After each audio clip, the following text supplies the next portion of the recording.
ಆರತಿ ತನ್ನ ಅಣ್ಣ ಮೋಹನ್ಗೆ ಫೋನ್ ಮಾಡಿ ಮನದ ಬೇಸರವನ್ನು ಹೊರಹಾಕಿದಳು. ಅಣ್ಣ, ಹಳ್ಳಿಯಲ್ಲಿ ಅಮ್ಮನ ಆರೋಗ್ಯ ತೀರಾ ಹದಗೆಟ್ಟಿದೆ. ಅವರು ಅಲ್ಲಿ ಒಬ್ಬಂಟಿಯಾಗಿದ್ದಾರೆ. ಅವರನ್ನು ನಿಮ್ಮ ಜೊತೆ ನಗರಕ್ಕೆ ಯಾಕೆ ಕರೆದುಕೊಂಡು ಹೋಗಬಾರದು? ಎಷ್ಟು ಬಾರಿ ಅವರು ನಿಮಗೆ ಫೋನ್ ಮಾಡಿ ಬೇಡಿಕೊಂಡಿದ್ದಾರೆ ಗೊತ್ತಾ? ನಗರದ ಯಾವುದಾದರೂ ಒಳ್ಳೆಯ ಡಾಕ್ಟರ್ಗೆ ತೋರಿಸಿ ಎಂದು ಕೇಳಿಕೊಂಡರೂ ನೀವು ಪ್ರತಿ ಬಾರಿಯೂ ಯಾವುದೋ ಒಂದು ನೆಪ ಹೇಳಿ ಮಾತನ್ನು ತಳ್ಳಿ ಹಾಕುತ್ತಿದ್ದೀರಿ. ಆರತಿಯ ನೇರ ನುಡಿ ಮೋಹನ್ಗೆ ಇರಿದಂತೆ ಭಾಸವಾಯಿತು. ಆತ ಅಸಮಾಧಾನದಿಂದ, ಆರತಿ, ಅಣ್ಣನ ಜೊತೆ ಮಾತನಾಡುವ ರೀತಿ ಇದೇನಾ ಎಂದ. ಅದಕ್ಕೆ ಅವಳು ಅಷ್ಟೇ ದೃಢವಾಗಿ, ಅಣ್ಣ, ನಾನು ಸತ್ಯವನ್ನೇ ಹೇಳುತ್ತಿದ್ದೇನೆ, ಇದರಲ್ಲಿ ತಪ್ಪೇನಿದೆ ಎಂದಳು. ಅಷ್ಟರಲ್ಲೇ ಪಕ್ಕದಲ್ಲೇ ಕುಳಿತು ಸಂಭಾಷಣೆ ಕೇಳುತ್ತಿದ್ದ ಅತ್ತಿಗೆ ದೀಪಾ ಮೋಹನ್ ಕೈಯಿಂದ ಫೋನ್ ಕಸಿದುಕೊಂಡು ಕಿಡಿಕಾರಿದಳು. ಆರತಿ, ನಾವೇನು ನಿನ್ನ ತರಹ ಅಥವಾ ಅಮ್ಮನ ತರಹ ಇಡೀ ದಿನ ಮನೆಯಲ್ಲೇ ಸುಮ್ಮನೆ ಕುಳಿತು ಫ್ರೀ ಇಲ್ಲ. ನಾವಿಬ್ಬರು ಕೆಲಸಕ್ಕೆ ಹೋಗುವವರು. ಪದೇ ಪದೇ ಹಳ್ಳಿಗೆ ಬರಲು ನಮ್ಮ ಹತ್ತಿರ ಸಮಯವಿಲ್ಲ. 4 ತಿಂಗಳ ಹಿಂದೆ ಮಾವನವರು ತೀರಿ ಹೋದಾಗ 15 ದಿನ ರಜೆ ಹಾಕಿ ಬಂದಿದ್ದೆವು. ಈಗ ಅಮ್ಮನಿಗೆ ಸ್ವಲ್ಪ ಹುಷಾರಿಲ್ಲ ಅಂದಾಕ್ಷಣ ಓಡಿ ಬರಲು ಸಾಧ್ಯವಿಲ್ಲ. ನೌಕರಿ ಮಾಡುವವರ ಕಷ್ಟ ನಿನಗೇನು ಗೊತ್ತು?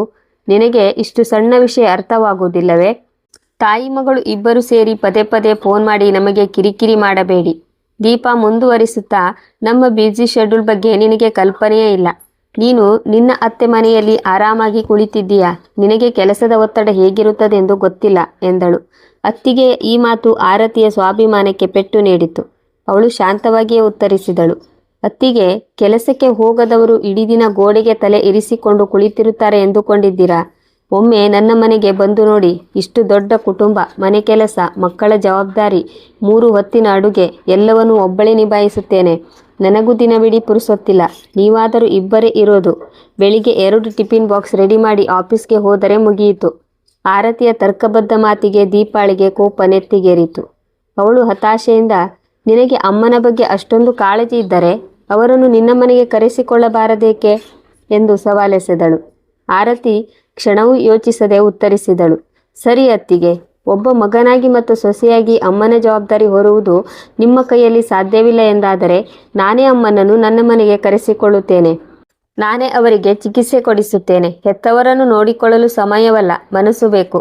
ಮನೆಯ ಹಜಾರದಲ್ಲಿ ಕುಳಿತು ದೀಪಾ ಮತ್ತು ಮೋಹನ್ ಕಾಪಿ ಹೀರುತ್ತಾ ಕೇವಲ ತಮ್ಮ ಪ್ರತಿಷ್ಠೆಯ ಬಗ್ಗೆ ಚರ್ಚಿಸುತ್ತಿದ್ದರು. ದೀಪಾಳ ಕೆರಳಿದ ಮಾತುಗಳು ಹೀಗಿದ್ದವು. ನೋಡಿದ್ರಾ ನಿಮ್ಮ ತಂಗಿಯ ಅಹಂಕಾರವನ್ನು? ಈಗ ಅಮ್ಮನನ್ನು ತನ್ನ ಮನೆಗೆ ಕರೆಸಿಕೊಂಡು ಊರೆಲ್ಲ ಡಂಗುರ ಸಾರುತ್ತಾಳೆ.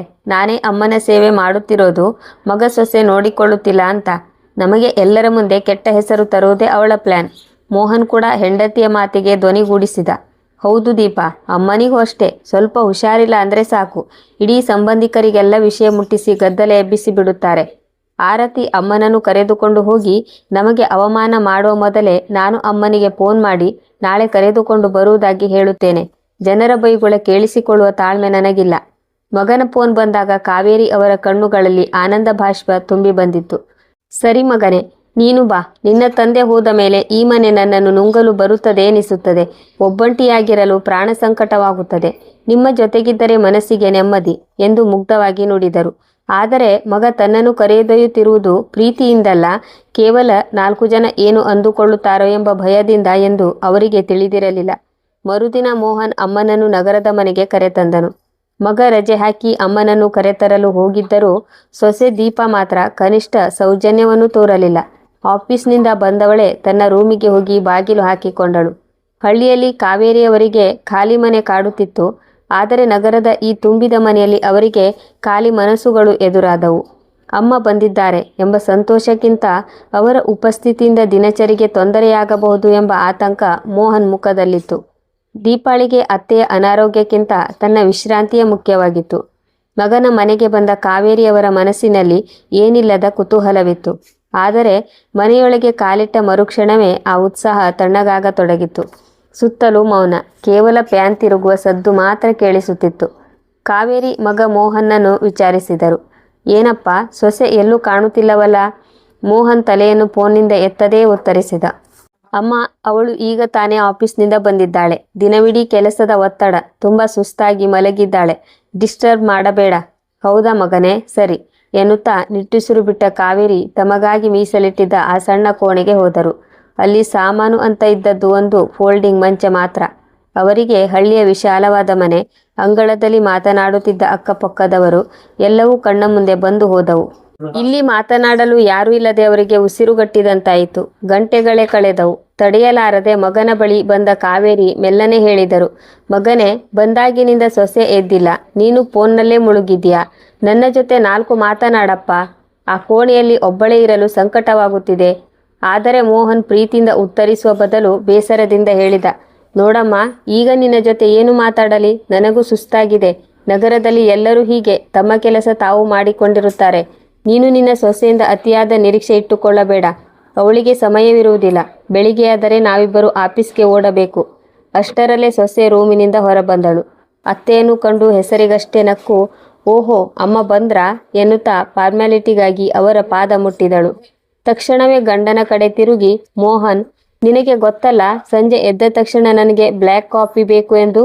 ಇನ್ನೂ ಯಾಕೆ ಮಾಡಿಲ್ಲ ಎಂದು ಅಧಿಕಾರಯುತವಾಗಿ ಕೇಳಿದಳು. ಮೋಹನ್ ತಕ್ಷಣವೇ ಎದ್ದು, ಸಾರಿ ಡಾರ್ಲಿಂಗ್, ಫೋನ್ ಬ್ಯೂಸಿಯಲ್ಲಿ ಮರೆತೇ ಹೋಯಿತು. ಈಗಲೇ ಮಾಡಿಕೊಂಡು ಬರುತ್ತೇನೆ ಎಂದು ಅಡುಗೆ ಮನೆಗೆ ಓಡಿದನು. ಸೊಸೆ ಸೋಫಾದ ಮೇಲೆ ಕುಳಿತು ಮತ್ತೆ ಫೋನ್ನಲ್ಲಿ ಮುಳುಗಿದಳು.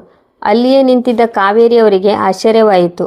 ಮನೆಗೆ ಅತಿಥಿಯಾಗಿ ಬಂದ ತಾಯಿಗೆ ಒಂದು ಗ್ಲಾಸ್ ನೀರು ಅಥವಾ ಚಹಾವನ್ನು ಕೇಳದ ಮಗ ಹೆಂಡತಿಯ ಬ್ಲ್ಯಾಕ್ ಕಾಫಿಗಾಗಿ ಓಡಾಡುತ್ತಿದ್ದಾನಲ್ಲ ಎಂದು ಮನಸ್ಸು ಭಾರವಾಯಿತು. ನಗರದ ದೊಡ್ಡ ಬಿಲ್ಡಿಂಗ್ಗಳ ನಡುವೆ ಸಂಬಂಧಗಳೆಲ್ಲವೂ ಕೇವಲ ಫಾರ್ಮ್ಯಾಲಿಟಿ ಮತ್ತು ಬ್ಲ್ಯಾಕ್ ಕಾಫಿಯಷ್ಟೇ ಕಹಿಯಾಗಿರೋದು ಅವರಿಗೆ ಅರಿವಾಯಿತು.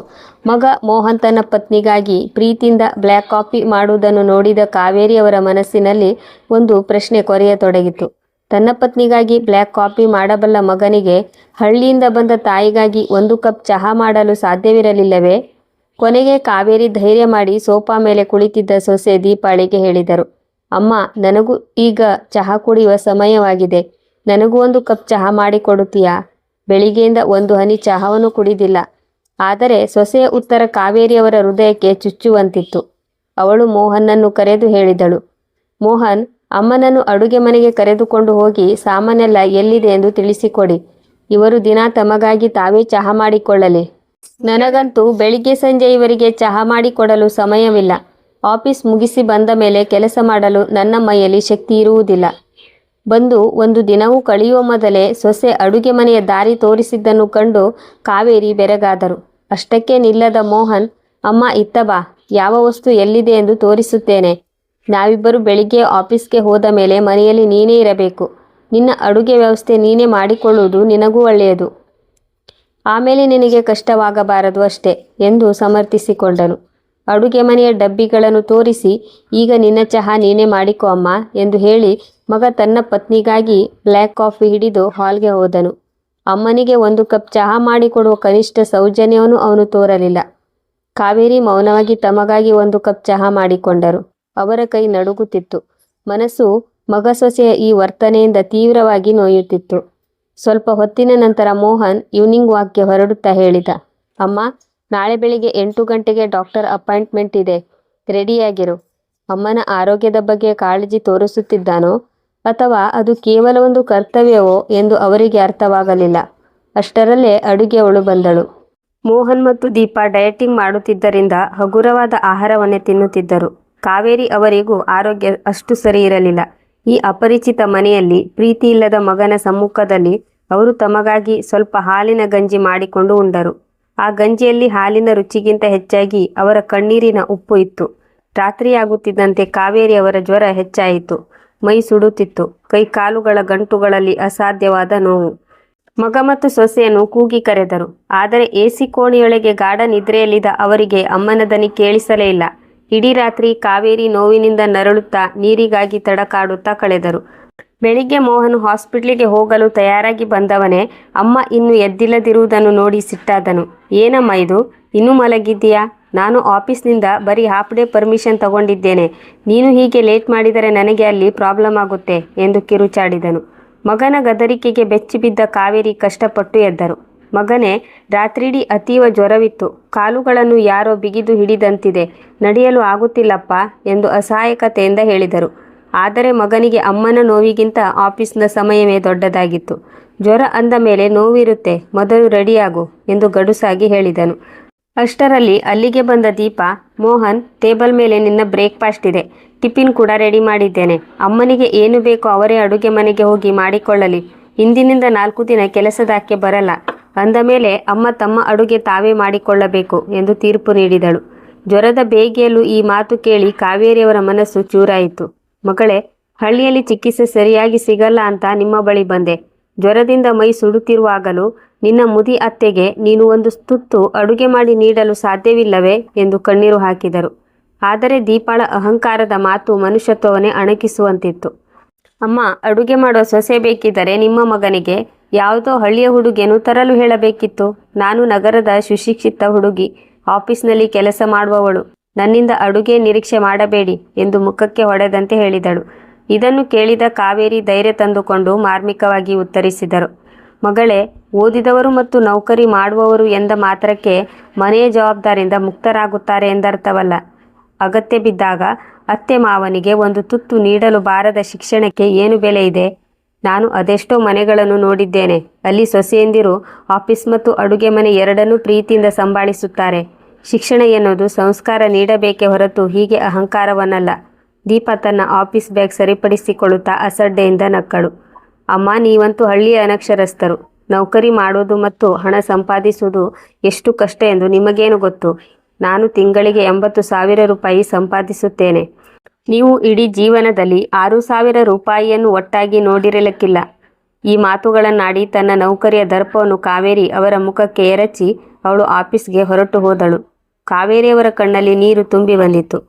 ಕಾಯಿಲೆಯಿಂದ ಬಳಲುತ್ತಿರುವ ತಾಯಿಗೆ ಮಗನಾದರೂ ಬೆಂಬಲ ನೀಡಬೇಕಿತ್ತು. ಆದರೆ ಮಗನ ಕಣ್ಣಿಗೆ ಪತ್ನಿಯ ಹಣ ಮತ್ತು ಸುಖದ ಪಟ್ಟಿ ಕಟ್ಟಲಾಗಿತ್ತು. ಅವನಿಗೆ ಅಮ್ಮನ ನೋವು ಕಾಣಿಸಲೇ ಇಲ್ಲ. ತನ್ನದೇ ಮಗನ ಮನೆಯಲ್ಲಿ ಕಾವೇರಿಯವರಿಗೆ ನಾನು ಒಬ್ಬ ಅತಿಥಿ, ಇಲ್ಲಿ ನನಗೆ ಬೆಲೆ ಇಲ್ಲ ಎಂಬ ಭಾವನೆ ಪ್ರತಿಕ್ಷಣವೂ ಕಾಡತೊಡಗಿತ್ತು. ಏನನ್ನು ತಿನ್ನದೆ ಕುಡಿಯದೆ ಕಾವೇರಿ ಮಗನ ಜೊತೆ ಆಸ್ಪತ್ರೆಗೆ ಹೋದರು. ಅಲ್ಲಿ ಸಾಲಿನಲ್ಲಿ ಕುಳಿತಿದ್ದಾಗ ಅವರಿಗೆ ತಮ್ಮ ದಿವಂಗತ ಪತಿಯ ನೆನಪಾಯಿತು. ಮನಸ್ಸಿನಲ್ಲೇ ಅಂದುಕೊಂಡರು, ಯಾವಾಗ ನೀವು ನನ್ನನ್ನು ಬಿಟ್ಟು ಹೋಗಿದ್ದೀರೋ ಅಂದಿನಿಂದ ಬದುಕುವ ಆಸೆಯೇ ಹೋಗಿದೆ. ಈಗ ಆ ಭಗವಂತ ನನ್ನನ್ನು ನಿಮ್ಮ ಬಳಿಯೇ ಕರೆಸಿಕೊಳ್ಳಲಿ. ಮಗ ಸೊಸೆ ಎಂದು ಆಸೆಯಿಂದ ಇಲ್ಲಿಗೆ ಬಂದೆ.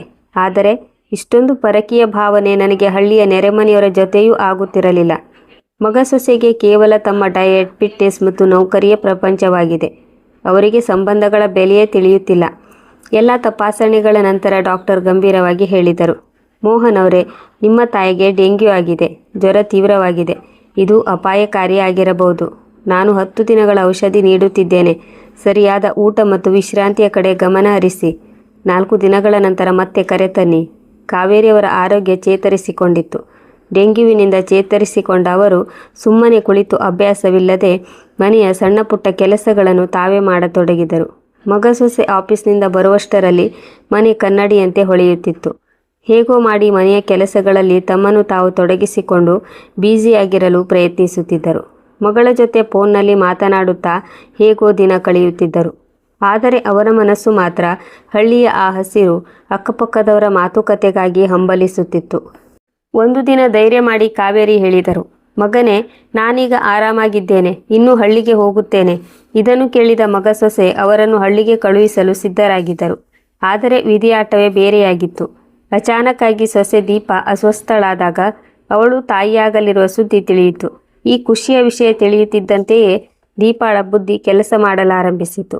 ಅವಳು ಮೋಹನ್ ಬಳಿ ಪಿಸುಗುಟ್ಟಿದಳು, ನೋಡಿ ಮೋಹನ್, ಈಗ ಅಮ್ಮನನ್ನು ಇಲ್ಲಿಯೇ ಇಟ್ಟುಕೊಳ್ಳೋಣ. ಮುಂದೆ ಮಗು ಬಂದ ಮೇಲೆ ಸಂಭಾಳಿಸಲು ಯಾರಾದರೂ ಬೇಕೇ ಬೇಕು. ಕೆಲಸದಾಕೆಗೆ ಹೆಚ್ಚು ಹಣ ಕೊಡಬೇಕು. ಅದರ ಬದಲು ಅಮ್ಮ ಇಲ್ಲಿದ್ದರೆ ಕೆಲಸವೂ ಆಗುತ್ತದೆ, ಹಣವೂ ಉಳಿಯುತ್ತದೆ. ಅವರು ಹಳ್ಳಿಯಲ್ಲಿ ಒಬ್ಬರೇ ಇದ್ದು ಏನು ಮಾಡುತ್ತಾರೆ? ಇಲ್ಲೇ ಇರಲಿ ಎಂದು ತಿಳಿ ಹೇಳಿ, ಯಾವಾಗ ಅಮ್ಮ ಒಬ್ಬ ಸಹಾಯಕಿಯಾಗಿ ಬೇಕಾಗುತ್ತಾರೋ ಆಗ ಮಾತ್ರ ಅವರಿಗೆ ಅಮ್ಮನ ಒಂಟಿತನದ ನೆನಪಾಯಿತು.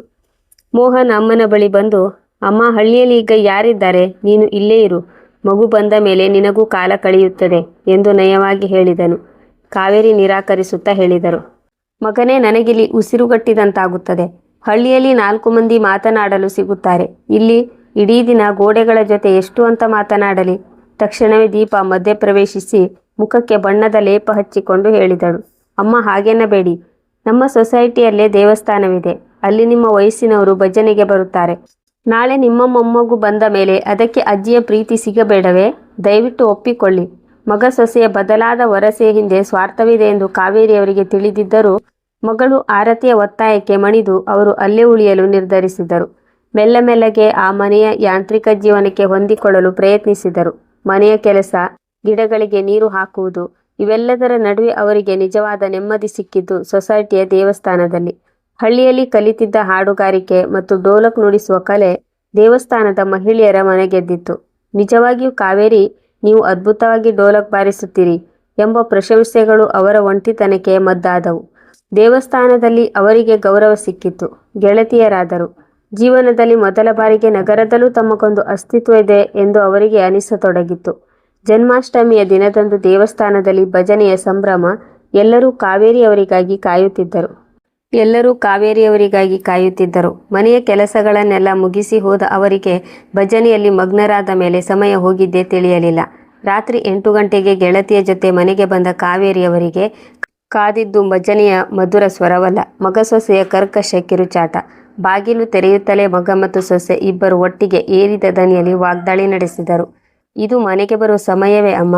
ನಿಮಗೆ ದೇವಸ್ಥಾನಕ್ಕೆ ಹೋಗಲು ಅನುಮತಿ ನೀಡಿದ್ದಕ್ಕೆ ಇಡೀ ದಿನ ಅಲ್ಲೇ ಡೋಲಕ್ ನುಡಿಸುತ್ತಾ ಕೂರುತ್ತೀರಾ? ಮನೆಯಲ್ಲಿ ಅಡುಗೆ ಯಾರು ಮಾಡಬೇಕು?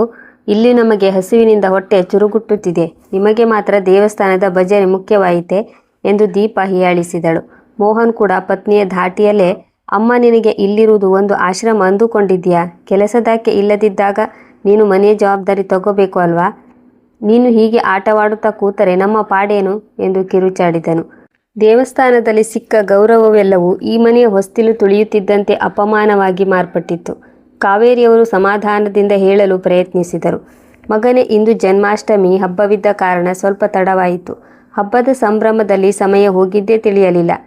ಆದರೆ ದೀಪಾಳಿಗೆ ಇದು ವ್ಯಂಗ್ಯವಾಡಲು ಸಿಕ್ಕ ದೊಡ್ಡ ಅವಕಾಶವಾಗಿ ಕಂಡಿತು. ಅವಳು ತುಚ್ಛವಾಗಿ ನಗುತ್ತಾ ಅಂದಳು, ಹೌದು, ನಿಮ್ಮ ಅಮ್ಮನಿಗೆ ಬೇರೆ ಏನು ಬರಲು ಸಾಧ್ಯ? ಓದಿಲ್ಲ, ಬರೆದಿಲ್ಲ. ಭಜನೆ ಮಾಡೋದು, ಡೋಲಕ್ ನುಡಿಸುವುದನ್ನು ಬಿಟ್ಟರೆ ಅವರಿಗೆ ಮತ್ತೇನು ಗೊತ್ತು? ಎಲ್ಲಿಯಾದರೂ ಹೋಗಿ ನೌಕರಿ ಮಾಡಿ ಹಣ ಸಂಪಾದಿಸಲು ವಿದ್ಯೆ ಬೇಕು. ಅದಿಲ್ಲದಿದ್ದಾಗ ಹೀಗೆ ಡೋಲಕ್ ನುಡಿಸಿ ಮನಸ್ಸು ಹಗುರ ಮಾಡಿಕೊಳ್ಳುವುದಷ್ಟೇ ದಾರಿ. ಸೊಸೆಯ ಈ ಕ್ರೂರ ಮಾತುಗಳು ಕಾವೇರಿಯವರ ತಾಳ್ಮೆಯ ಕಟ್ಟೆ ಒಡೆಯುವಂತೆ ಮಾಡಿದವು. ಅವರು ನೇರವಾಗಿ ಸೊಸೆಯ ಕಣ್ಣಲ್ಲಿ ಕಣ್ಣಿಟ್ಟು ಹೇಳಿದರು, ನೋಡಮ್ಮ, ಜಗತ್ತಿನಲ್ಲಿ ಹಣ ಸಂಪಾದಿಸದವಳು ನಾನು ಒಬ್ಬಳೇ ಅಲ್ಲ. ಹಾಗೆಯೇ ನೌಕರಿ ಮಾಡುವವಳು ನೀನು ಒಬ್ಬಳೇ ಅಲ್ಲ. ನಿನ್ನಂತೆ ಎಷ್ಟೋ ಹುಡುಗಿಯರು ಕೆಲಸ ಮಾಡುತ್ತಾರೆ. ಆದರೆ ಯಾರೂ ನಿನ್ನಂತೆ ಇಷ್ಟು ಗರ್ವ ಪಡುವುದಿಲ್ಲ. ನಿನಗೆ ನಿನ್ನ ಹಣದ ಅಹಂಕಾರ ಅಷ್ಟೊಂದು ಇದ್ದರೆ ಒಂದು ದಿನ ನಾನು ಕೂಡ ಹಣ ಸಂಪಾದಿಸಿ ತೋರಿಸುತ್ತೇನೆ. ಮಾತು ಕೇವಲ ಹಣದ್ದಾಗಿದ್ದರೆ ಅದನ್ನು ಯಾರಾದರೂ ಮಾಡಬಲ್ಲರು. ದೀಪ ಗಟ್ಟಿಯಾಗಿ ನಗುತ್ತಾ, ಹೇಳುವುದು ಸುಲಭ, ಮಾಡುವುದು ಕಷ್ಟ ಅಮ್ಮ. ವಿದ್ಯೆ ಇಲ್ಲದ ನೀವು ಹೇಗೆ ಹಣ ಸಂಪಾದಿಸುತ್ತೀರಿ ಎಂದು ನಾನು ನೋಡುತ್ತೇನೆ ಎಂದು ಅಣಕಿಸಿ ತನ್ನ ಕೋಣೆಗೆ ಹೋದಳು. ಸಿಟ್ಟಿನಲ್ಲಿ ಸವಾಲೇನೋ ಹಾಕಿದರು. ಆದರೆ ಇಡೀ ರಾತ್ರಿ ಕಾವೇರಿಯವರಿಗೆ ನಿದ್ದೆ ಬರಲಿಲ್ಲ. ನಾನು ಹೇಗೆ ಹಣ ಸಂಪಾದಿಸಲಿ? ನನಗೆ ಅಡುಗೆ ಮಾಡುವುದು ಮತ್ತು ಡೋಲಕ್ ನುಡಿಸುವುದು ಬಿಟ್ಟರೆ ಬೇರೇನು ಬರುತ್ತದೆ ಎಂಬ ಆತಂಕ ಅವರನ್ನು ಕಾಡತೊಡಗಿತು. ಮರುದಿನ ಸಂಜೆ ದೇವಸ್ಥಾನಕ್ಕೆ ಹೋದಾಗ ಕಾವೇರಿಯವರ ಮುಖ ಬಾಡಿತ್ತು. ಅದನ್ನು ಗಮನಿಸಿದವರ ಆಪ್ತ ಗೆಳತಿ ಸುಧಾ ಕೇಳಿದಳು, ಏನಾಯಿತು ಕಾವೇರಿ? ಇಂದು ಯಾಕೆ ಇಷ್ಟು ಉದಾಸವಾಗಿದೆಯಾ? ಆರೋಗ್ಯ ಸರಿ ಇಲ್ವಾ? ಕಾವೇರಿ ಮೊದಲು ವಿಷಯ ಮುಚ್ಚಿಡಲು ಪ್ರಯತ್ನಿಸಿದರು. ಆದರೆ ಸುಧಾಳ ಹಠಕ್ಕೆ ಮಣಿದು ಮನೆಯಲ್ಲಿ ನಡೆದ ಅಪಮಾನ ಮತ್ತು ತಾವು ಹಾಕಿದ ಸವಾಲಿನ ಬಗ್ಗೆ ಎಲ್ಲವನ್ನೂ ವಿವರಿಸಿದರು. ಸುಧಾ ಸಿಟ್ಟಿನಲ್ಲಿ ಅವಳಿಗೆ ಹಣ ಸಂಪಾದಿಸಿ ತೋರಿಸುತ್ತೇನೆ ಅಂದದ್ದೇನೋ ನಿಜ. ಆದರೆ ನನಗೇನು ಕೆಲಸ ಬರುತ್ತದೆ? ಯಾವ ದಾರಿಯಿಂದ ನಾನು ಹಣ ಸಂಪಾದಿಸಲಿ ಎಂದು ಕಣ್ಣೀರು ಹಾಕಿದರು.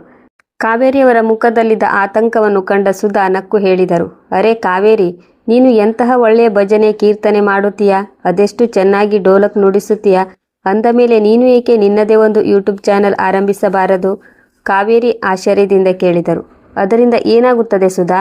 ಅದರಿಂದ ಹಣ ಸಿಗುತ್ತದೆ ಕಾವೇರಿ ಎಂದು ಸುಧಾ ಉತ್ತರಿಸಿದರು.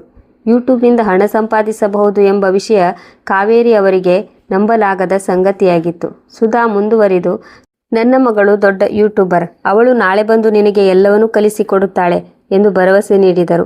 ಮರುದಿನ ಸುಧಾ ಅವರ ಮಗಳು ಬಂದು ಕಾವೇರಿ ಅವರಿಗಾಗಿ ಕಾವೇರಿ ಭಜನೆ ಕೀರ್ತನೆ ಎಂಬ ಹೆಸರಿನ ಚಾನಲ್ ಆರಂಭಿಸಿದಳು.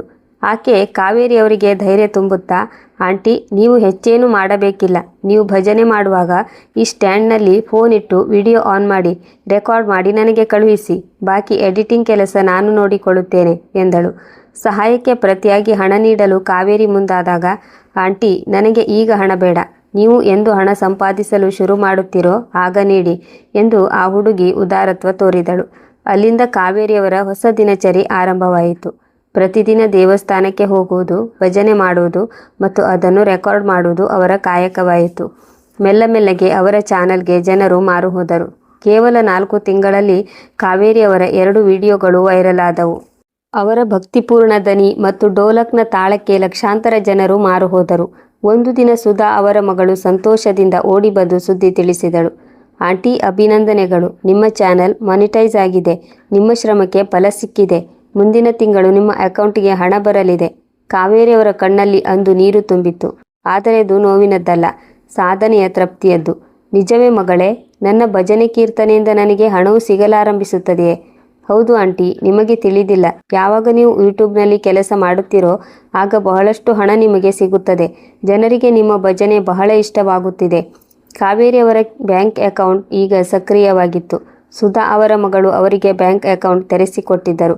ಆದರೆ ಅದರ ಸುಳಿವು ಮಗ ಸೊಸೆಗೆ ಇರಲಿಲ್ಲ. ತನ್ನ ಕಲೆಗೆ ಬೆಲೆ ಸಿಗುತ್ತಿದೆ ಎಂಬ ಸಮಾಧಾನದ ನಡುವೆಯೇ ಮನೆಯಲ್ಲಿ ದೀಪಾ ಮತ್ತು ಮೋಹನ್ ಅವರ ಮದುವೆಯ ವಾರ್ಷಿಕೋತ್ಸವದ ಸಂಭ್ರಮ ಶುರುವಾಗಿತ್ತು. ದೊಡ್ಡ ಮಟ್ಟದ ಕಾರ್ಯಕ್ರಮಕ್ಕೆ ಆಫೀಸ್ನ ಗೆಳೆಯರು, ಗಣ್ಯರು ಎಲ್ಲರಿಗೂ ಆಮಂತ್ರಣ ನೀಡಲಾಗಿತ್ತು. ಸುತ್ತಲೂ ನಡೆಯುತ್ತಿದ್ದ ತಯಾರಿಯನ್ನು ಕಂಡು ಕಾವೇರಿ ಮೆಲ್ಲನೆ ಸೊಸೆಯ ಬಳಿ ಕೇಳಿದರು. ಮಗಳೇ, ಇಲ್ಲಿಗೆ ಬಂದಾಗಿನಿಂದ ನಾನು ಒಂದೇ ಒಂದು ಹೊಸ ಬಟ್ಟೆ ತಗೊಂಡಿಲ್ಲ. ತಂದಿದ್ದ ಸೀರೆಗಳೆಲ್ಲ ಹಳೆಯದಾಗಿವೆ. ಮಾರುಕಟ್ಟೆಗೆ ಹೋದರೆ ನನಗೂ ಒಂದು ಹೊಸ ಸೀರೆ ತರುತ್ತೀಯಾ? ಆದರೆ ದೀಪಳ ಉತ್ತರ ಎಂದಿನಂತೆ ವಿಷಕಾರಿಯಾಗಿತ್ತು. ಅಮ್ಮ, ನನ್ನ ಹತ್ತಿರ ಅದೆಷ್ಟೋ ಹಳೆಯ ಸೀರೆಗಳಿವೆ. ನಾನು ಈಗ ಧರಿಸದ ಒಂದು ಸೀರೆಯನ್ನು ನಿಮಗೆ ನೀಡುತ್ತೇನೆ. ಅದನ್ನೇ ಹಾಕಿಕೊಳ್ಳಿ. ಹೊಸ ಸೀರೆ ಕೊಳ್ಳುವ ಅಗತ್ಯವೇನಿದೆ ಎಂದು ಮುಖ ತಿರುಗಿಸಿದಳು. ಅವಳು ತನ್ನ ಅಲ್ಮಾರಿಯಿಂದ ಒಂದು ಹಳೆಯ ಸೀರೆಯನ್ನು ತೆಗೆದು ಅತ್ತೆಯ ಕೈಗಿಟ್ಟಳು. ಕಾವೇರಿ ಅದನ್ನೇ ಪ್ರೀತಿಯಿಂದ ಸ್ವೀಕರಿಸಿದರು. ಆದರೆ ಸೀರೆಯನ್ನು ಬಿಚ್ಚಿ ನೋಡಿದಾಗ ಅವರಿಗೆ ಶಾಕ್ ಆಯಿತು. ಆ ಸೀರೆ ಒಂದು ಕಡೆ ಹರಿದಿತ್ತು. ಮಗಳೇ, ಈ ಸೀರೆ ಹರಿದಿದೆಯಲ್ಲಮ್ಮ ಎಂದರು. ಅದಕ್ಕೆ ದೀಪಾ ಅಸಡ್ಡೆಯಿಂದ ಅಂದಳು, ಹರಿದಿದ್ದರೆ ಏನಾಯಿತು? ಸೂಜಿ ದಾರ ತಗೊಂಡು ಸ್ವಲ್ಪ ಹೊಲಿಗೆ ಹಾಕಿಕೊಳ್ಳಿ. ನಮ್ಮ ಆ್ಯನಿವರ್ಸರಿಯ ಇಷ್ಟು ದೊಡ್ಡ ಪ್ರೋಗ್ರಾಂ ನಡೆಯುತ್ತಿದೆ. ನಿಮ್ಮಿಂದ ಉಡುಗೊರೆ ಕೊಡುವ ಯೋಗ್ಯತೆಯಂತೂ ಇಲ್ಲ. ಅದರ ಮೇಲೆ ನಮಗೆ ಹೊಸ ಸೀರೆಯ ಖರ್ಚು ಬೇರೆ ಹೇಳ್ತೀರಾ? ನಿಮ್ಮನ್ನು ಮನೆಯಲ್ಲಿ ಇರಿಸಿಕೊಂಡಿದ್ದೇ ಹೆಚ್ಚು. ನಿಮ್ಮ ಮೇಲೆ ಈಗಾಗಲೇ ತುಂಬ ಖರ್ಚಾಗುತ್ತಿದೆ. ಅತ್ತೆ ತನ್ನೆದುರೇ ನಿಂತು ಕಣ್ಣೀರು ಹಾಕುತ್ತಿದ್ದರೂ ದೀಪಾಳಿಗೆ ಕಿಂಚಿತ್ತೂ ಕನಿಕರ ಬರಲಿಲ್ಲ. ಬಡಬಡಿಸುತ್ತಲೇ ತನ್ನ ಮೇಕಪ್ನಲ್ಲಿ ಮುಳುಗಿದಳು. ಕಾವೇರಿಯವರ ಮನಸ್ಸು ಚೂರಾಯಿತು. ತನ್ನದೇ ಮಗನ ಮನೆಯಲ್ಲಿ ಒಂದು ಹೊಸ ಸೀರೆಗೆ ಅವರು ಈ ಪರಿ ಅಪಮಾನ ಎದುರಿಸಬೇಕಾಯಿತು. ಮೌನವಾಗಿ ಹೊರಬಂದು ಕುಳಿತ ಕಾವೇರಿ ಕಣ್ಣೊರೆಸಿಕೊಂಡರು. ದೀಪಾ ಪಾರ್ಲರ್ಗೆ ಹೊರಟು ಹೋದಳು. ದೀಪಾ ಪಾರ್ಲರ್ಗೆ ಹೋದ ಬೆನ್ನಲ್ಲೇ ಶ್ರೇಯಾ ಓಡುತ್ತಾ ಮನೆಗೆ ಬಂದಳು. ಅವಳ ಮುಖದಲ್ಲಿ ಅತೀವ ಸಂಭ್ರಮವಿತ್ತು. Aunty, congratulations. ನಿಮ್ಮ ಅಕೌಂಟಿಗೆ ಪೂರ್ತಿ 1 ಲಕ್ಷ ರೂಪಾಯಿ ಬಂದಿದೆ. ಇದು ನಿಮ್ಮ ಮೊದಲ ಸಂಪಾದನೆ ಎಂದು ಕಿರುಚಾಡಿದಳು. ಕಾವೇರಿಯವರಿಗೆ ತನ್ನ ಕಿವಿಗಳನ್ನೇ ನಂಬಲು ಸಾಧ್ಯವಾಗಲಿಲ್ಲ. ಸತ್ಯ ಹೇಳುತ್ತಿದ್ದೀಯಾ ಮಗಳೇ? ಭಜನೆ ಕೀರ್ತನೆ ಮಾಡಿ ಪೂರ್ತಿ 1 ಲಕ್ಷ ಸಂಪಾದಿಸಿದ್ದೇನೆಯೇ? ನನಗಂತೂ ಕನಸಿನಂತೆ ಅನಿಸುತ್ತಿದೆ ಎಂದು ಭಾವುಕರಾದರು. ಶ್ರೇಯಾ ನಗುತ್ತಾ ಪಾರ್ಟಿ ಕೇಳಿದಾಗ ಕಾವೇರಿ ತಕ್ಷಣವೇ ಒಪ್ಪಿಕೊಂಡರು. ಎಲ್ಲಕ್ಕಿಂತ ಮೊದಲು ಅವರು ದೇವಸ್ಥಾನಕ್ಕೆ ಹೋಗಿ ಭಗವಂತನಿಗೆ ಪ್ರಸಾದ ಅರ್ಪಿಸಿದರು. ತಮ್ಮ ಗೆಳತಿಯರೆಲ್ಲರಿಗೂ ಸಿಹಿ ಹಂಚಿ ಸಂಭ್ರಮಿಸಿದರು. ದೇವಸ್ಥಾನದ ಗೆಳತಿಯರೆಲ್ಲರೂ, ಕಾವೇರಿ, ಇಂದು ನೀವು ನಿಮ್ಮ ಸ್ವಂತ ಶಕ್ತಿಯಿಂದ ಸಾಧಿಸಿ ತೋರಿಸಿದ್ದೀರಿ ಎಂದು ಕೊಂಡಾಡಿದರು. ನಂತರ ಶ್ರೇಯಾ ಜೊತೆ ಮಾರುಕಟ್ಟೆಗೆ ಹೋದ ಕಾವೇರಿ ಮಗ ಮತ್ತು ಸೊಸೆಯ ವಾರ್ಷಿಕೋತ್ಸವಕ್ಕಾಗಿ ಉಡುಗೊರೆಗಳನ್ನು ಕೊಂಡರು. ಸೊಸೆಗಾಗಿ ಒಂದು ಅತ್ಯಂತ ಸುಂದರವಾದ ರೇಷ್ಮೆ ಸೀರೆ, ಮಗನಿಗಾಗಿ ಪ್ಯಾಂಟ್ ಶರ್ಟ್ ಮತ್ತು ತಮಗಾಗಿ ಒಂದು ಹೊಸ ಸೀರೆಯನ್ನು ಕೊಂಡುಕೊಂಡರು. ತನಗೆ ದಾರಿ ತೋರಿಸಿದ ಶ್ರೇಯಾಳಿಗೆ ಒಂದು ಸುಂದರವಾದ ಸೂಟ್ ಕೊಡಿಸಿ ಅವಳ ಶ್ರಮಕ್ಕೆ ಗೌರವ ಧನವನ್ನು ನೀಡಿದರು. ಮಗಳೇ, ನೀನಿಲ್ಲದಿದ್ದರೆ ಈ ಸಾಧನೆ ಸಾಧ್ಯವಿರಲಿಲ್ಲ ಎಂದು ಕೃತಜ್ಞತೆ ಸಲ್ಲಿಸಿದರು. ಖುಷಿಯಿಂದ ಮನೆಗೆ ಮರಳಿದ ಕಾವೇರಿ ತಾನು ತಂದ ಉಡುಗೊರೆಗಳನ್ನು ಡೈನಿಂಗ್ ಟೇಬಲ್ ಮೇಲೆ ಇಟ್ಟು ಪದೇ ಪದೇ ನೋಡಿ ಸಂಭ್ರಮಿಸುತ್ತಿದ್ದರು. ಆ ಬಟ್ಟೆಗಳಲ್ಲಿ ಕೇವಲ ನೂಲುಗಳಿರಲಿಲ್ಲ, ಬದಲಾಗಿ ಅವರ ಸ್ವಾಭಿಮಾನದ ಕತೆ ಇತ್ತು. ಹರಿದ ಸೀರೆಗೆ ಹೊಲಿಗೆ ಹಾಕಿಕೊಳ್ಳಿ ಎಂದ ಸೊಸೆಗೆ ಮರುದಿನ ಎಲ್ಲರೂ ಅಚ್ಚರಿಪಡುವಂತಹ ಉಡುಗೊರೆ ನೀಡಲು ಅವರು ಸಿದ್ಧರಾಗಿದ್ದರು. ಮರುದಿನ ಮದುವೆಯ ವಾರ್ಷಿಕೋತ್ಸವದ ಸಂಭ್ರಮ. ಮನೆ ಅತಿಥಿಗಳಿಂದ ತುಂಬಿ ತುಳುಕುತ್ತಿತ್ತು. ಕಾವೇರಿಯವರ ಮಗಳು ಆರತಿಯೂ ಬಂದಿದ್ದಳು. ಕೇಕ್ ಕತ್ತರಿಸಿದ ನಂತರ ಎಲ್ಲರೂ ಉಡುಗೊರೆಗಳನ್ನು ನೀಡತೊಡಗಿದರು. ಅಷ್ಟರಲ್ಲೇ ಕಾವೇರಿ ಬೆಲೆಬಾಳುವ ಸುಂದರವಾದ ರೇಷ್ಮೆ ಸೀರೆ ಧರಿಸಿ ರಾಜಗಾಂಭೀರ್ಯದಿಂದ ಕೋಣೆಯಿಂದ ಹೊರಬಂದರು. ಅತ್ತೆಯ ಮೈಮೇಲಿದ್ದ ಆ ದುಬಾರಿ ಸೀರೆಯನ್ನು ಕಂಡ ದೀಪಾಳಿಗೆ ಅಸೂಯೆ ತಡೆಯಲಾಗಲಿಲ್ಲ. ಮೋಹನ್ನ ಕಿವಿ ಚುಚ್ಚುತ್ತಾ, ಇಷ್ಟು ಬೆಲೆ ಬಾಳುವ ಸೀರೆಯನ್ನು ನೀನು ಕೊಡಿಸಿದ್ದೀಯಾ? ಅಮ್ಮನಿಗೆ ಇಷ್ಟೊಂದು ಹಣ ಖರ್ಚು ಮಾಡುವ ಅಗತ್ಯವೇನಿತ್ತು ಎಂದು ಪಿಸುಗುಟ್ಟಿದ್ದಳು. ಆದರೆ ಮೋಹನ್ ಬೆರಗಾಗಿ, ಇಲ್ಲ ದೀಪಾ, ನಾನು ಕೊಡಿಸಿಲ್ಲ ಎಂದನು. ಕಾವೇರಿ ಸೊಸೆಯ ಬಳಿ ಬಂದು ತಾನು ತಂದಿದ್ದ ಗಿಫ್ಟ್ ಪ್ಯಾಕೆಟ್ ನೀಡುತ್ತಾ ಹೇಳಿದರು, ಈಗೋ ಮಗಳೇ, ನಿನಗಾಗಿ 5,000 ರೂಪಾಯಿಯ ರೇಷ್ಮೆ ಸೀರೆ ಕೊಂಡು ತಂದಿದ್ದೇನೆ, ತಗೋ. ದೀಪಾ ಕಣ್ಣರಳಿಸಿ ಗೇಲಿ ಮಾಡುತ್ತಾ, 5,000ದ ಸೀರೆಯೇ? ಮೋಹನ್ನ ಹತ್ತಿರ ಹಣ ಕಿತ್ತುಕೊಂಡು ನಮಗೆ ಗಿಫ್ಟ್ ನೀಡಿ ದಾನಿ ಎನಿಸಿಕೊಳ್ಳುತ್ತಿದ್ದೀರಾ? ನಿಮ್ಮ ಸ್ವಂತ ಹಣದಿಂದ ತಂದಿದ್ದರೆ ನನಗೆ ಖುಷಿಯಾಗುತ್ತಿತ್ತು. ನಮ್ಮದೇ ಹಣದ ಗಿಫ್ಟ್ ನಮಗೇಕೆ ಎಂದು ಎಲ್ಲರ ಮುಂದೆ ಅತ್ತೆಯನ್ನು ಅವಮಾನಿಸಿದಳು. ಅತಿಥಿಗಳು ಸೊಸೆಯ ಈ ಅಮಾನವೀಯ ವರ್ತನೆ ಕಂಡು ಪರಸ್ಪರ ಮುಖ ನೋಡಿಕೊಂಡರು. ಆದರೆ ಇಂದು ಕಾವೇರಿ ಸುಮ್ಮನಿರಲಿಲ್ಲ. ಗಡುಸಾದ ದನಿಯಲ್ಲಿ ಎಲ್ಲರಿಗೂ ಕೇಳುವಂತೆ ಹೇಳಿದರು, ನಾನು ಯಾರ ಹತ್ತಿರವೂ ಹಣ ಪಡೆದಿಲ್ಲ ಮಗಳೇ. ಇದು ನನ್ನ ಸ್ವಂತ ಸಂಪಾದನೆಯ ಹಣ. ಇಂದು ನನಗೆ ನನ್ನ ಮೊದಲ ಸಂಬಳ ಸಿಕ್ಕಿದೆ, ಅದು ಕೂಡ 1,00,000 ರೂಪಾಯಿ. ಆ ಹಣದಿಂದಲೇ ನನಗೂ ನಿನಗೂ ಸೀರೆ ಕೊಂಡಿದ್ದೇನೆ. ಈಗ ನಾನು ನಿನ್ನಷ್ಟೇ ಹಣ ಸಂಪಾದಿಸುತ್ತಿದ್ದೇನೆ. ನಾವಿಬ್ಬರು ಸಮಾನರು. ಓದಿಲ್ಲದಿದ್ದರೆ ಏನಾಯಿತು? ನಿನಗಿಂತ ಹೆಚ್ಚು ಹಣ ಈಗ ನನ್ನ ಅಕೌಂಟ್ಗೆ ಬರುತ್ತಿದೆ. ಮಗ ಮತ್ತು ಸೊಸೆ ಆಘಾತದಿಂದ ಕುಳಿತುಕೊಂಡರು. ಅಷ್ಟರಲ್ಲೇ ಅಲ್ಲಿಗೆ ಬಂದ ದೀಪಾಳ ಗೆಳತಿಯೊಬ್ಬಳು ಕಾವೇರಿಯವರನ್ನು ಕಂಡು ಆಶ್ಚರ್ಯದಿಂದ ಉದ್ಗರಿಸಿದಳು, ಅರೆ ಕಾವೇರಿ ಆಂಟಿ, ನೀವು ದೀಪಾಳ ಅತ್ತೆಯ? ನನಗಂತೂ ತಿಳಿದೇ ಇರಲಿಲ್ಲ. ನಾನು ಪ್ರತಿದಿನ ನಿಮ್ಮ ಭಜನೆಗಳನ್ನು ಯೂಟ್ಯೂಬ್ನಲ್ಲಿ ಕೇಳುತ್ತೇನೆ. ನಿಮ್ಮ ಡೋಲಕ್ ನುಡಿಸುವ ಕಲೆ ಅದ್ಭುತ. ದೀಪಾ, ನಿನ್ನ ಅತ್ತೆ ತುಂಬ ಟ್ಯಾಲೆಂಟೆಡ್. ನೀನು ಇವರ ಹತ್ತಿರ ಏನಾದರೂ ಕಲಿಯಬೇಕು. ಅಲ್ಲಿ ನೆರೆದಿದ್ದ ಅತಿಥಿಗಳೆಲ್ಲರೂ ದೀಪಾಳಿಗೆ ಬುದ್ಧಿ ಕಲಿಸುವಂತೆ ಮಾತನಾಡತೊಡಗಿದರು. ದೀಪಾ, ಈಗ ನಿನ್ನ ಅತ್ತೆ ಕೂಡ ನೌಕರಿ ಮಾಡುತ್ತಾರೆ. ಅವರ ಸಂಬಳ ನಿನಗಿಂತಲೂ ಜಾಸ್ತಿ ಇದೆ. ಈಗಲಾದರೂ ಅವರನ್ನು ಗೌರವಿಸು. ದೀಪಾಳ ಹಣದ ಅಹಂಕಾರ ಮತ್ತು ದರ್ಪ ಮಂಜಿನಂತೆ ಕರಗಿ ಹೋಗಿತ್ತು. ಮೌನವಾಗಿದ್ದ ಮೋಹನ್ಗೆ ತನ್ನ ತಾಯಿಯ ಶಕ್ತಿ ಏನೆಂದು ಅರಿವಾಯಿತು. ಕಾವೇರಿಯವರ ಮುಖದಲ್ಲಿ ವಿಜಯದ ನಗು ಇತ್ತು. ಅವರು ಹೆಮ್ಮೆಯಿಂದ ಹೇಳಿದರು, ಹೌದು, ಇಂದಿನ ಸತ್ಯವಂತೂ ಎಲ್ಲರ ಮುಂದೆಯೇ ಇದೆ. ಸೊಸೆ 80,000 ಸಂಪಾದಿಸಿದರೆ ಈ ಮುದಿ ಅತ್ತೆ 1,00,000 ಸಂಪಾದಿಸಿದ್ದಾಳೆ. ಈಗಲಾದರೂ ಹೇಳು ಮಗಳೇ, ನನಗೇನು ಬರುವುದಿಲ್ಲ ಎಂದು ನೀನು ಇನ್ನೂ ನಂಬುತ್ತೀಯಾ? ಮಗ ಮೋಹನ್ ಮತ್ತು ಸೊಸೆ ದೀಪಾ ಅವಮಾನ ಹಾಗೂ ಮುಜುಗರದಿಂದ ತಲೆ ತಗ್ಗಿಸಿ ನಿಂತಿದ್ದರು. ಅವರಿಗೆ ಮಾತೆ ಹೊರಡುತ್ತಿರಲಿಲ್ಲ. ಕಾವೇರಿ ಮುಂದುವರಿದು ಹಿತವಚನ ನುಡಿದರು, ಮಗಳೇ, ಜೀವನದಲ್ಲಿ ಎಂದು ಯಾವುದೋ ಒಂದು ವಸ್ತುವಿನ ಗರ್ವ ಪಡಬಾರದು. ಪ್ರತಿಯೊಬ್ಬರಲ್ಲೂ ಅವರದೇ ಆದ ಒಂದು ವಿಶೇಷ ಗುಣವಿರುತ್ತದೆ. ನನ್ನಲ್ಲಿರುವ ಕಲೆ ನಿನಗಿಲ್ಲ, ನಿನ್ನಲ್ಲಿರುವ ಓದು ನನಗಿಲ್ಲ. ಹಣವನ್ನು ಬೇಕಿದ್ದಾಗ ಸಂಪಾದಿಸಬಹುದು, ಆದರೆ ಮನುಷ್ಯತ್ವವನ್ನು ಕಳೆದುಕೊಳ್ಳಬಾರದು. ನಿನಗೆ ಓದುವ ಮತ್ತು ನೌಕರಿ ಮಾಡುವ ಅವಕಾಶ ಸಿಕ್ಕಿತ್ತು, ಆದರೆ ನನ್ನಂತಹ ಅನೇಕ ಹೆಣ್ಣು ಮಕ್ಕಳಿಗೆ ಅಂತಹ ವಾತಾವರಣ ಸಿಕ್ಕಿರಲಿಲ್ಲ. ಅಂದ ಮಾತ್ರಕ್ಕೆ ಅವರು ಅವಮಾನಕ್ಕೆ ಅರ್ಹರು ಎಂದಲ್ಲ. ಈ ಸಂದರ್ಭದಲ್ಲಿ ಮಗಳು ಆರತಿ ಬಂದು ಅಮ್ಮನ ಕೈ ಹಿಡಿದು ಸಂಭ್ರಮಿಸಿದಳು. ಅಮ್ಮ, ನೀನು ನಿಜವಾಗಿಯೂ ಅದ್ಭುತ ಮಾಡಿಬಿಟ್ಟೆ. ಇಂದು ಅತ್ತಿಗೆಗಿಂತಲೂ ಹೆಚ್ಚು ಸಂಪಾದಿಸಿ ನೀನು ಯಾರಿಗೂ ಕಡಿಮೆಯಿಲ್ಲ ಎಂದು ತೋರಿಸಿಕೊಟ್ಟೆ. ಯಾಕೆ ಅತ್ತಿಗೆ, ನಾನು ಹೇಳಿದ್ದು ಸರಿ ತಾನೆ ಎಂದು ನೇರವಾಗಿ ಕೇಳಿದಳು. ದೀಪಾಳಿಗೆ ತನ್ನ ತಪ್ಪಿಗೆ ಪಶ್ಚಾತ್ತಾಪವಾಯಿತು. ತಾನು ಅತ್ತೆಗೆ ನೀಡಿದ ನೋವು, ಹೀಯಾಳಿಸಿದ ಮಾತುಗಳು ಅವಳ ಕಣ್ಣ ಮುಂದೆ ಸುಳಿದವು. ಮೆಲ್ಲನೆ ಅತ್ತೆ ಹತ್ತಿರ ಬಂದ ದೀಪ ಅವರ ಕೈ ಹಿಡಿದು ಕಣ್ಣೀರು ಹಾಕುತ್ತಾ ಕೇಳಿದಳು, ಅಮ್ಮ, ನನ್ನ ಅಹಂಕಾರ ನನ್ನ ಕಣ್ಣು ಮುಚ್ಚಿಸಿತು. ಇಂದಿನ ನಂತರ ಎಂದೂ ನನ್ನ ನೌಕರಿಯ ಗರ್ವ ತೋರಿಸುವುದಿಲ್ಲ. ದಯವಿಟ್ಟು ನನ್ನನ್ನು ಕ್ಷಮಿಸಿಬಿಡಿ. ಮೋಹನ್ ಕೂಡ ತನ್ನ ತಪ್ಪನ್ನು ಒಪ್ಪಿಕೊಂಡನು. ಅಮ್ಮ, ನನ್ನನ್ನು ಕ್ಷಮಿಸು. ನಿನ್ನ ಶಕ್ತಿಯನ್ನು ಅರಿಯದ ನಾವು ತಪ್ಪು ಮಾಡಿದೆವು. ನಿನ್ನ ಮಕ್ಕಳನ್ನು ಕ್ಷಮಿಸಲು ಸಾಧ್ಯವಿಲ್ಲವೇ? ತಾಯಿ ಅಂದ ಮೇಲೆ ಮಕ್ಕಳು ಎಷ್ಟೇ ತಪ್ಪು ಮಾಡಿದರೂ ಕ್ಷಮಿಸದೇ ಇರಲು ಸಾಧ್ಯವೇ? ಕಾವೇರಿ ದೊಡ್ಡ ಮನಸ್ಸು ಮಾಡಿ ಅವರನ್ನು ಕ್ಷಮಿಸಿದರು. ಆ ಮನೆಯಲ್ಲಿ ಮತ್ತೆ ಪ್ರೀತಿ ಚಿಗುರಿತು. ಅಂದಿನಿಂದ ಕಾವೇರಿ ಅವರನ್ನು ಯಾರೂ ಕಡೆಗಣಿಸಲಿಲ್ಲ. ಬದಲಾಗಿ ಮನೆಯ ಶಕ್ತಿಯಾಗಿ ಅವರು ಬಹಳ ಗೌರವದಿಂದ ಬಾಳತೊಡಗಿದರು. ಕೆಲವೇ ದಿನಗಳಲ್ಲಿ ಆ ಮನೆಗೆ ಒಂದು ಪುಟ್ಟ ಮೊಮ್ಮಗಳ ಆಗಮನವಾಯಿತು. ಮೊಮ್ಮಗಳ ಮುಖ ನೋಡಿ ಕಾವೇರಿ ಅವರ ಸಂತೋಷಕ್ಕೆ ಪಾರವೇ ಇರಲಿಲ್ಲ. ಬೆಲೆ ಇಲ್ಲದ ಮನೆಯು ಈಗ ಪ್ರೀತಿಯ ಅರಮನೆಯಾಗಿ ಮಾರ್ಪಟ್ಟಿತು. ವಿದ್ಯೆ ಎನ್ನುವುದು ನಮ್ರತೆಯನ್ನು ಕಲಿಸಬೇಕೇ ಹೊರತು ಅಹಂಕಾರವನ್ನಲ್ಲ. ಪ್ರತಿಯೊಬ್ಬ ವ್ಯಕ್ತಿಯಲ್ಲೂ ತನ್ನದೇ ಆದ ಗೌರವ ಮತ್ತು ಪ್ರತಿಭೆ ಇರುತ್ತದೆ. ಅದನ್ನು ಹಣದಿಂದ ಅಳೆಯುವುದು ಮೂರ್ಖತನ. ವೀಕ್ಷಕರೇ, ನಮ್ಮ ಇಂದಿನ ಕತೆ ನಿಮಗೆ ಹೇಗೆನಿಸಿತು? ಒಂದು ವೇಳೆ ಇಷ್ಟವಾಗಿದ್ದರೆ ಕಮೆಂಟ್ ಮಾಡಿ, ಖಂಡಿತ ತಿಳಿಸಿ. ಮತ್ತು ಇಂತಹ ಮತ್ತಷ್ಟು ಹೃದಯಸ್ಪರ್ಶಿ ಕತೆಗಳಿಗಾಗಿ ಚಾನಲನ್ನು ಲೈಕ್ ಮತ್ತು ಸಬ್ಸ್ಕ್ರೈಬ್ ಮಾಡಿ. ಧನ್ಯವಾದಗಳು.